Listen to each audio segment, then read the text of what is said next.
your email address for us one letter at a time, and we will be right back. Amazing. Was there a question for the hornblower tickets? Did I get you messed up on that? Did you not ask? No, that's going to be next week. Oh, next week. Oh, okay. I did say next week. Yeah. No, Margaret works for them. Who's Margaret? Yeah, Marguerite, my girlfriend. Oh, I was going to say, I had a feeling if you were going to say the most beautiful. Marguerite. So I just gave her a big compliment. Does she work there? Yes. Oh, interesting. Yeah. It's interesting that they're sponsoring one of her this. clients, right? Or is it that's the company she works for? She works for a hornblower. Okay, I was confused. Yeah. Because I watched a lot of I Love Lucy. McGillicuddy? It was McGillicuddy. Oh my God. Very good. For a guy who didn't start watching TV till he was 8 years old, that's pretty good. No, he did. He didn't watch till he was 8 years old. That's right. Wow. Yeah, I had a lot of catching up to do. Yeah.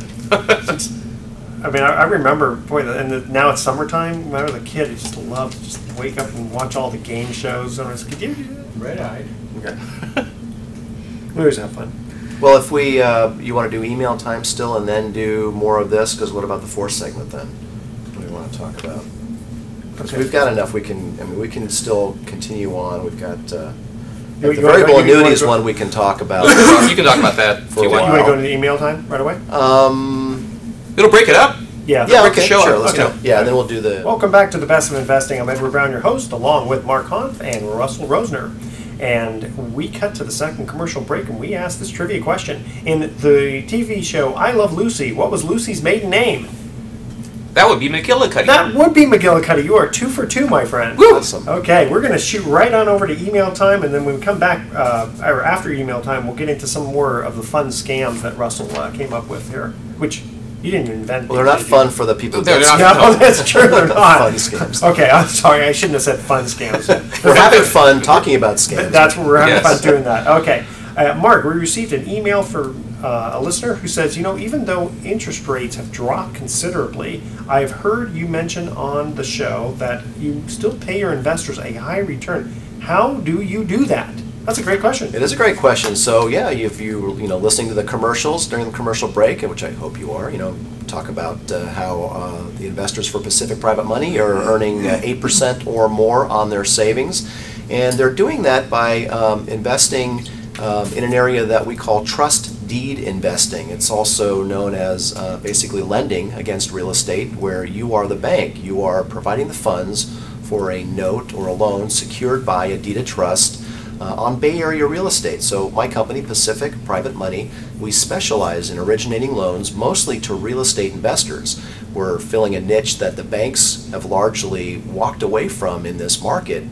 Banks aren't making loans generally today to real estate investors, yet there's a strong demand by real estate investors for capital, for loans to help them buy fix and flip property, or maybe to buy rental property to hold long term, or even if they want to pull cash out of property they own because maybe they want to invest in a business, or sometimes even for consumer purposes. But those loans are generally turned down by the banks, and so private lenders, also known as hard money lenders, have really filled that gap in the last several years by providing loans to real estate investors. And the interesting thing about private lending or hard money lending is that the interest rates that we charge on the loans we originate haven't fallen that much. They've generally, they have fallen, they have come down a bit, but certainly not like bank rates, which went from 7 and 6% down to 3% now for a home loan, or 3.5% if you qualify. Hard money loan rates have generally been between 10 and 12%. That's a pretty common yield to charge a borrower, and oftentimes they're okay with paying that because it's a short-term use of money. So for example, someone who's looking to buy fix and flip property in the Bay Area would generally be willing to pay 12%, 11% for the short-term use of funds that allow them to leverage their equity into a property and make a profit. But Mark, why wouldn't they just go to a bank? Well, that's just at the bank, because the banks are saying no. The banks are, even if you have good credit, and banks are evil. and even in liquidity and a track record, the banks generally just aren't making those loans, number one. And even if they are, here's the problem: is the banks are taking longer now to do loans. 30 to 45 days is right. FIREA. And right, and the competition for buying distressed property is pretty high right now. And so so we get a lot of loan applications that, you know, they say, hey, I got to close by next Friday. Literally like 5 business days to put that loan together, and we do that on a regular basis. Well, let me interrupt you for a second. Yeah. How does an investor come to you where he said, not an investor, I'm sorry, a borrower come to you and says, I need the money by next Friday? What kind of circumstance would make it be that quick a turnaround? Well, sometimes it's I'm not the first call they made, and so they. What happens a lot? Well, what happens a lot in the Bay Area, quite frankly, is they call a Southern California lender who's promising a lower rate for hard money,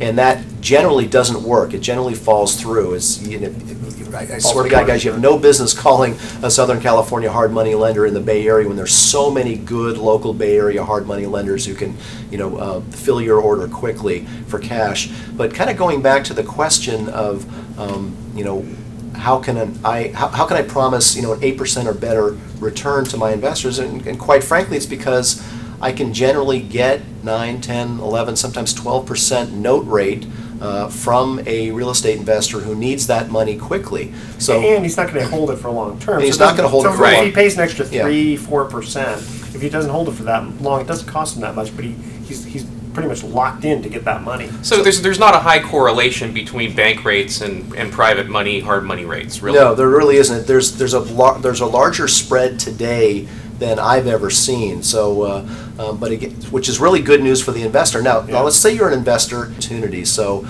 for a lot of people who are new at this, sometimes you have to kind of watch from the sidelines and maybe get on our distribution list and look at investment opportunities. And what I mean by fast-paced is if someone comes to me and needs a loan funded in 5 days, you know, my investors don't have a lot of time to think about it. So, but by the time you talk to the investors, do you have a full package? Yes, I do. So okay. I collect a full package, and then I introduce that package via an executive summary to my investors. And I do have quite a few investors who've been playing this game for a long time. They understand trustee investing, and they're able to make a quick decision and pull the trigger. So if you're new at this, the thing to do is to really kind of study this, get familiar with it, get on the distribution list, look at opportunities, and you're going to miss them.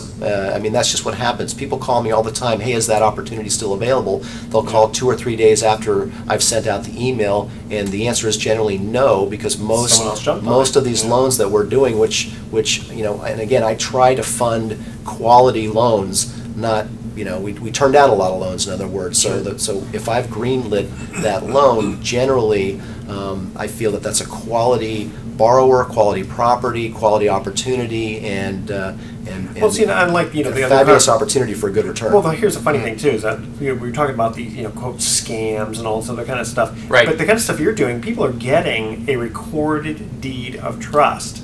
Right, that's the difference. It's in the Bay Area, they can kick the bricks, they can see what they're getting. And their name is on the loan. Right. Their name's on the note, their name's on the deed of trust, their name's on the title insurance, their name's on the hazard insurance. So there are safety and security features of trust deed investing that aren't available if you invest in a fund or a pool or any of these other scams that we've been talking about this hour. Or the stock market. I mean, essentially, you know, you're really investing in an unsecured investment when you invest in the stock market. For instance, when Enron went up, you know, upside down, it's not like you could have driven out to, what was it, Texas? Is that where they were? And grabbed a few computers and paid yourself back. You know, I'm sure the lenders had priority on that. That's right. And UCC1 lenders, and exactly. Exactly. I mean, if you're a bondholder, you know, you still have to stand in line. That's right. And your bond price goes up and down, whereas the deed of trust, it just stays, the principal just stays whatever it is. Yeah, and there really aren't, if you think about it, a lot of easy to get into secured investments besides trust deeds. That's a good point. It is. That's a very good point. Yeah. Well, we received another email, and Russell, this one seems like it's right up your alley. You must have been listening to you a couple of weeks ago on the show because you were a guest then.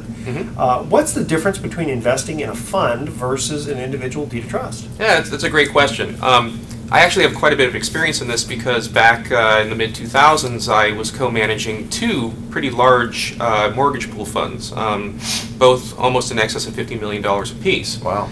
So to juxtapose the two, it's really more about the style of the investor and what they want. So let me give you an idea what I'm talking about.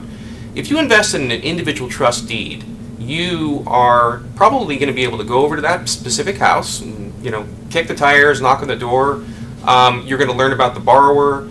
You're going to know exactly where your money is. And for some investors, that is a requirement. And as opposed to a fund, where a fund is basically a pool of capital that's spread over many properties. And that comes to one specific advantage of a fund, which is that you're diversified. So if your money might be in 150, 200 houses, and so if one borrower doesn't make their payment, you're still probably going to get your return. But the disadvantage that I can see is that if I'm the investor, I don't get to choose which specific houses or... You're exactly right. Yeah. And so that's what I said initially. It's really up to the investor. So if the investor wants to know where their money is and is willing to accept that risk, that if that borrower decides not to pay and they're not going to get their check next month, then that might be the way to go. Another thing to mention is that with a fund, you don't really know where the money's going until after the fact, after you look at quarterly reports. And a fund that has a lot of capital under management often has a liquidity problem. Not the type of liquidity problem you might be thinking of. It's not that they don't have enough money, they often have too much money. And when they have too much money, they either have to lower their yield because not 100% of their money is placed in loans. It's in money market funds. Or right, whatever. like money market making 1%, or they actually actually have to go after loans that we may not want to do as a trusted investment company. And also getting out. Some of them do have a provision where you can get out of the fund. That may be a penalty, maybe not. Versus an individual trustee has a specific date, which is like with Mark, it's usually 1 to 3 years. Right. Right. So again, pros and cons on all that. But when we first asked you this question, you didn't tell us what you do for a living and what your company is. Oh, well, we basically provide funds for real estate investors as well, and we also accept investments from investors out there. So very similar company to Mark's company, except that we actually use, besides our own investors, we do use outside groups as well, like hedge funds, insurance companies, and the like. So we're able to do larger loans and also in a larger geographic area.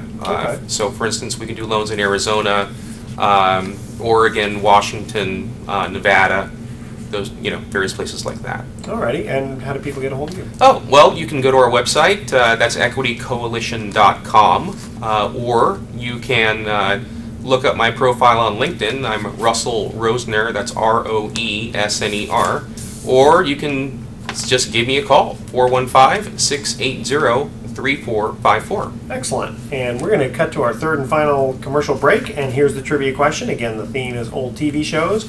Remember the TV show Welcome Back, Kotter? Absolutely. Remember Mr. Barbarino. Kotter? Yeah, that's going to be the question. Okay. Who played Vinnie Barbarino? And remember, he used to go, Barbarino. Remember that? And Horseshack, he used to, with the Horseshack, he used to go, Mr. Cotter. Okay. The first 3 callers with the correct answer are going to win a free 3-day, 2-night stay at the Lighthouse Resort. Their website, lighthouse4fun.com. Check them out.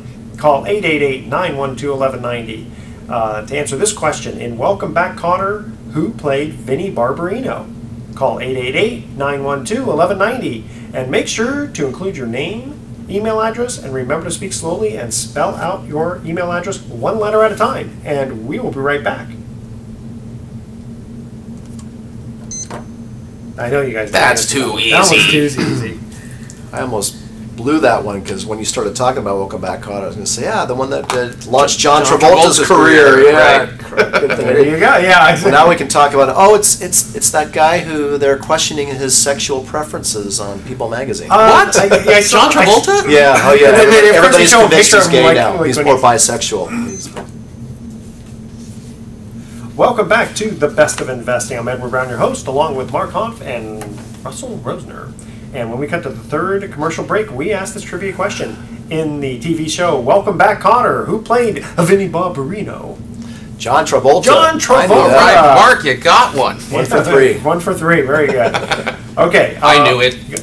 Mark, you wanted to ask Russell. Well, we were getting into some a good topic in the last segment where we were talking about the difference between a mortgage pool or mortgage fund and individual trust deed investing, and you know, that's a very important topic. And there was a couple of things I wanted to mention about that, because you know, here we are in effectively a zero interest rate environment, and particularly here in the Bay Area. I mean, there's literally hundreds of millions of dollars of investor capital. I'm talking about just individual investors like our listeners out there who have money, and it might be in the stock market or may even be in the bank or CDs, and they're trying to figure out, you know, how do I boost the yield on my retirement savings? You know, how do I get in on some of these investments where the returns are, you know, an awful lot better than 1%, and maybe up there upwards of 8, 9, 10%, like we've been talking about. And you know, one of the things that, you know, we were talking about the pros and cons between mortgage funds and trust deed investments, and one of the benefits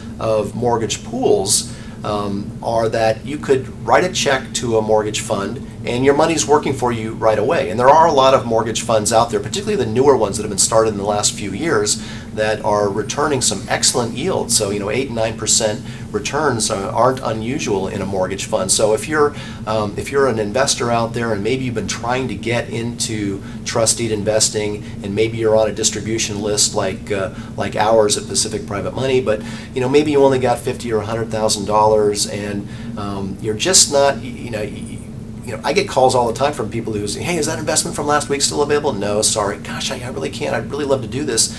I recommend to people who are in that situation that can't get in on an individual trustee that they really should seriously look at some of the, you know, very good quality companies in the Bay Area who are operating